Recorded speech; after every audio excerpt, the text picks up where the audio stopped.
حضرت عثمان بن مظعون رضی اللہ تعالی عنہ اپنے ہم نام حضرت عثمان بن عفان کی طرح شرم و حیا والے تھے۔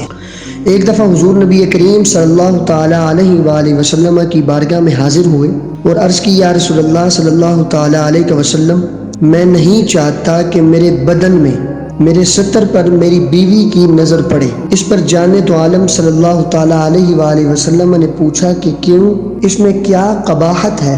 تو حضرت عثمان بن مظعون رضی اللہ تعالیٰ عنہ فرمانے لگے، یا رسول اللہ صلی اللہ تعالی علیہ وسلم، مجھے شرم آتی ہے۔ اس پر حضور نبی کریم صلی اللہ تعالی علیہ وآلہ وسلم نے فرمایا کہ اللہ تعالیٰ نے خاوند اور بیوی کو ایک دوسرے کا لباس قرار دیا ہے، اس لیے ان میں کوئی پردہ نہیں ہوتا۔ میری اپنی ازواج کی نظر بھی کبھی میری مستور جگہوں پر پڑ جاتی ہے۔ یہ سن کر حضرت عثمان بن مظعون رضی اللہ تعالیٰ عنہ کو تسلی ہو گئی اور کہنے لگے، پھر آپ صلی اللہ تعالیٰ علیہ وآلہ وسلم سے زیادہ شرم و حیا والا کون ہو سکتا ہے؟ ان کے واپس جانے کے بعد جان دو عالم صلی اللہ تعالیٰ علیہ وآلہ وسلم نے فرمایا، بلا شبہ عثمان بہت ہی شرم اور حیا والا ہے۔ دراصل ان کا مزاج ہی زاہدانہ قسم کا تھا۔ ایک بار تو انہوں نے اپنے آپ کو قوت مردمی ہی سے محروم کر لینے کا ارادہ کر لیا تھا، مگر آپ صلی اللہ تعالیٰ علیہ وآلہ وسلم کو پتہ چلا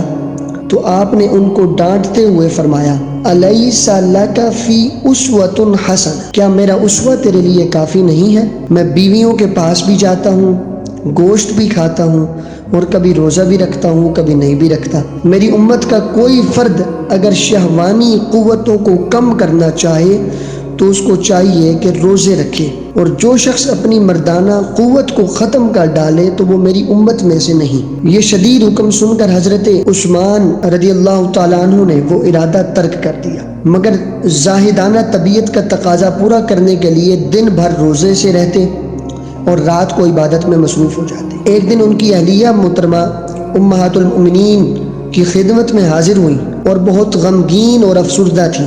امہات المؤمنین نے پوچھا، تمہیں کیا پریشانی ہے؟ تمہارا شوہر تو کافی مالدار ہے۔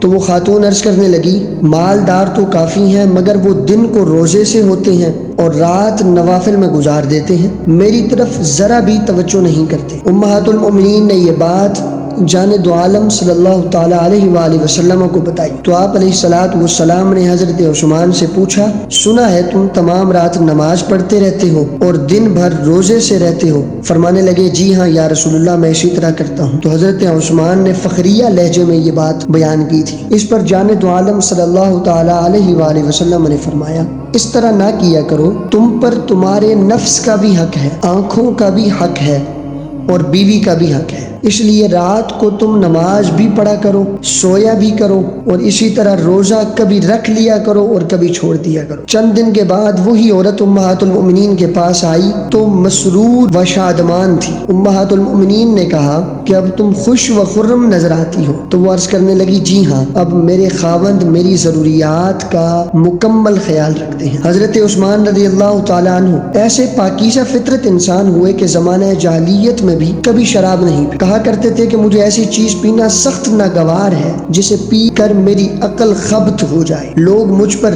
ہنسنے لگے، میرا تمسخر کرنے لگے۔ پھر جب شراب کی حرمت نازل ہوئی تو حضرت عثمان کھل اٹھے اور کہا، ثبتنا لہا قد کان بصری فیہا ثابتا، اس کا بیڑا غرق ہو جائے، اور اس کے بارے میں میری رائے ٹھیک ہی تھی۔